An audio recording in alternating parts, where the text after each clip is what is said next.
You want to find any and every problem that could possibly occur on a vehicle before it gets into the hands of the customers. So that means testing in all kinds of different scenarios, everything from the coldest temperatures all the way up to the hottest temperatures. And we are cold soaking the vehicles overnight down to minus 40 degrees centigrade. When we soak the cars, every single molecule in the car gets down to that temperature.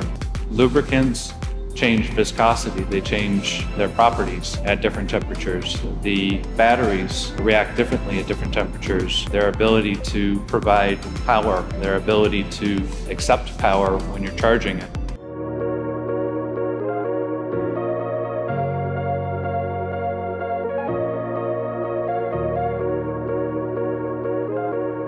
What I really liked was the quietness in the cabin despite cold temperatures.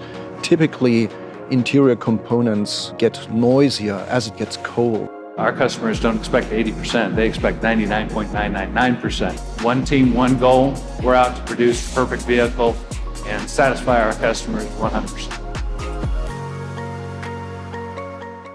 안녕하세요. JDD 월드입니다. 사실 전기차 업체들에게 겨울이란 거의 악마 같은 존재라고 볼 수가 있겠습니다. 일단 온도가 내려가면 전기차 주행거리, 배터리, 내부 부품 등에서 이제 잡음도 들리기 시작하고 많은 전기차 회사들이 그야말로 영하의 온도에 맥을 못 추고 있는 것은 사실이지만 루시드 모터스 같은 경우에는 겨울에도 우리의 전기차 성능은 문제가 없다라는 자신감을 내비치고 있다라는 것입니다. 하지만 말입니다. 이것이 모든 전기차가 지금 겪고 있는 문제입니다. 많은 전기차 회사들이 겨울이 결국에는 문제라는 것입니다. 캘리포니아가 됐든 뭐 애리조나, 플로리다 이런 따뜻한 곳은 문제가 되지 않습니다. 하지만 뭐 뉴욕이 되었든 미네소타가 되었든 캐나다 뭐 밴쿠버, 토론토, 캐나다 이런 쪽 다 춥지 않습니까? 그리고 지금 유럽에서 급격하게 전기차로 바뀌는 국가 중에 하나가 노르웨이인데 노르웨이도 겨울에 정말로 춥지 않습니까? 한국 역시나 겨울이 되면 온도가 영하로 내려가지 않습니까? 결국 이러한 추운 날씨에서 빛을 발하는 게 배터리 기술력이 아닐까 싶습니다. 그만큼 전기차 시장에서 배터리는 그야말로 아주 중요한 파트라는 것입니다. 자, 실제로 이제 추운 날씨에 전기차를 테스트를 이제 노르웨이에서 이렇게 해보니까 많은 차들, 그냥 대부분의 전기차들이 주행거리가 깎이는 모습을 볼 수가 있겠습니다. 이거는 이제 자동차뿐만 아니라 핸드폰도 이제 추운 곳에서 가면 아이폰 같은 경우에도 배터리가 확 날아가는 모습을 여러분들은 보셔왔을 것입니다. 그래서 이 전기차 업체들이 겨울에 어떻게 맞서느냐, 추운 날씨, 영하의 날씨에서 어떻게 하면 전기차가 그대로의 성능을 그대로 갈 수 있게 하느냐, 이것이 전기차 업체들의 최대 난제 중에 하나가 아닐까 싶습니다.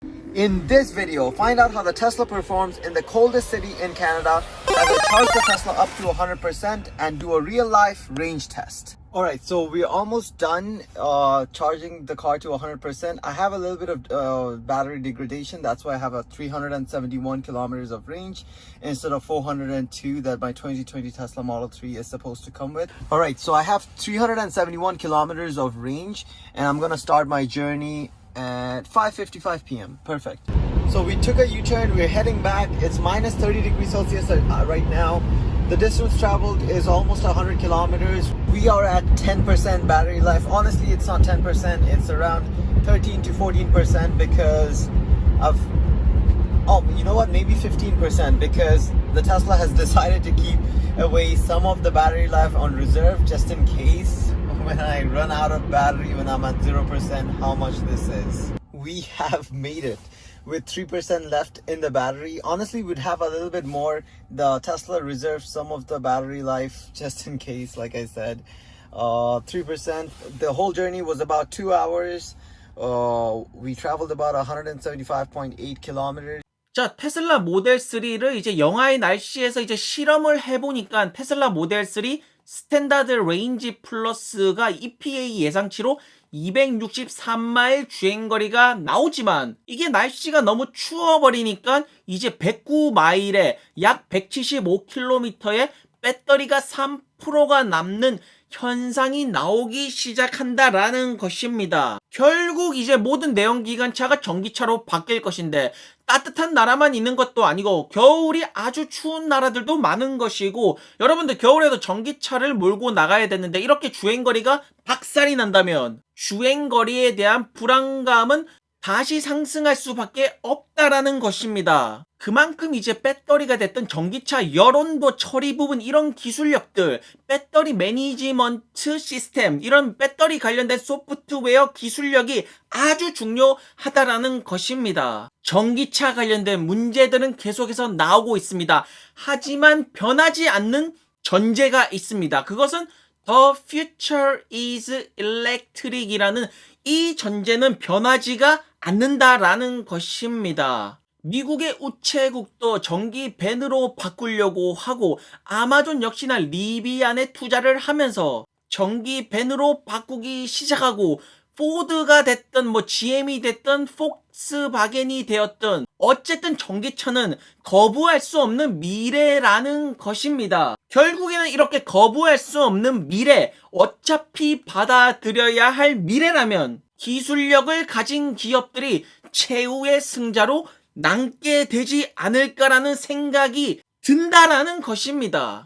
자, 모든 언론업체, 모든 이제 사람들이 전기차 시대가 온다라고 말하니까 많은 자동차 기업들이 우리가 전기차의 새로운 강자다 하면서 너도 나도 전기차를 외치기 시작하고 있습니다. 그야말로 전기차 춘추 전국 시대는 이미 열린 것이 아닐까 싶습니다. 자, 여러분들 시간이 지날수록 리튬이온 배터리의 가격은 이렇게 꾸준히 내려가고 있습니다. 지금은 어쨌든 산업 초기의 시기이고 아직까지 자리를 잡지 못한 부분이 굉장히 많기 때문에 앞으로 더욱더 시행착오를 더 겪을 일들도 많이 남아 있습니다. 하지만 말입니다. 시간이 지날수록 기술력은 상승을 할 것이고 가격은 계속해서 떨어질 것이고 결국 고객들에게 25,000불의 전기차가 나타나는 순간 자동차 시장에 그야말로 엄청나고 거대한 폭풍이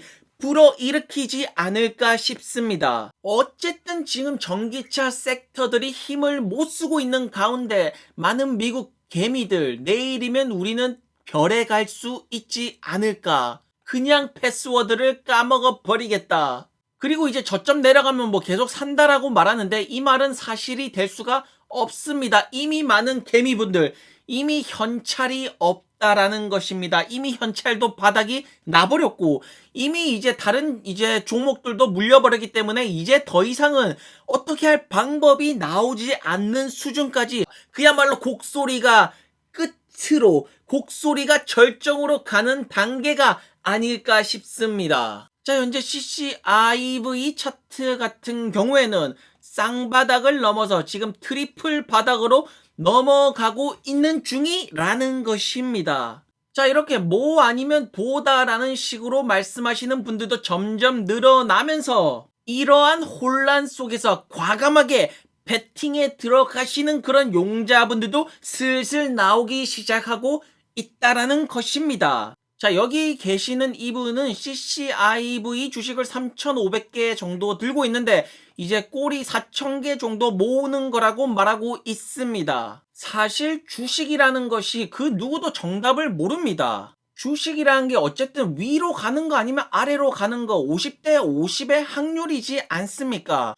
하지만 이 확률을 누구도 예측을 하기가 힘들기 때문에 결국 이 확률을 맞추려고 베팅을 하다 보면 도박처럼 변질이 되는 것이고 그래서 결국에는 여러분들만의 주식 철학을 만드시는 게 가장 좋지만 피터 린치 센세가 말했습니다. 그런 주식 투자 철학 어차피 하락장에 두들겨 맞으면 다 의미가 없어진다라고 말하는 피터 린치 센세.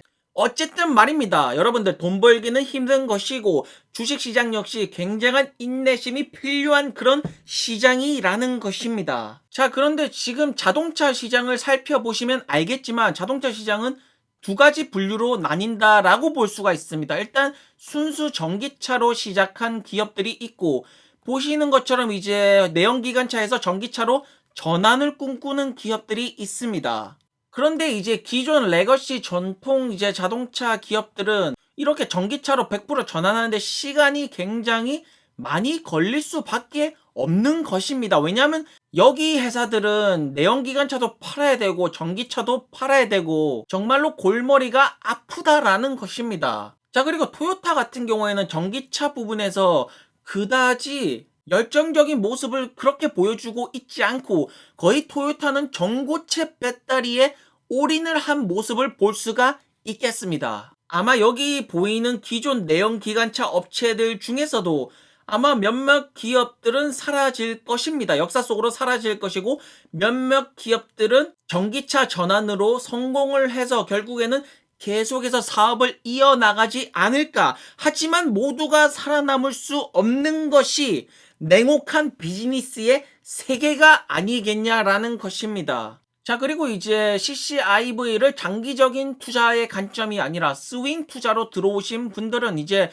이렇게 생각하시는 분들이 굉장히 많습니다. 20 초반에 사서 25불쯤에 다시 팔고, 어쨌든 티커가 바뀌기 전까지 지금 전기차 섹터도 안 좋고 이렇게 행보할 가능성이 높기 때문에 스윙으로 대응하기가 좋지 않냐라고 말씀하시는 분들도 굉장히 많으십니다. 자, 그리고 이제 티커가 바뀌는 여름쯤이 되면 이제 큰 반등이 나오지 않을까, 그냥 수량을 조용히 모아 나가는 것이 승자가 될 것이라고 말씀하시는 분들도 역시나 많다라는 것입니다. 자, 그런데 이제 장기 투자자들은 조금 더 관점이 틀립니다. 그런 장기 투자자들은 어쨌든 미래를 보고 베팅을 하는 것이고, 그분들 입장에서는 지금 몇 주 동안 20불 초반대에 있는 것이 아마 놀라운 일이 되지 않을까? 먼 미래에 있는 사람들은 루시드가 20불일 때도 있었어? 라고, 그런 놀라운 일이지 않을까라고 이렇게 이러한 관점으로 보시는 분들도 계시다라는 것입니다.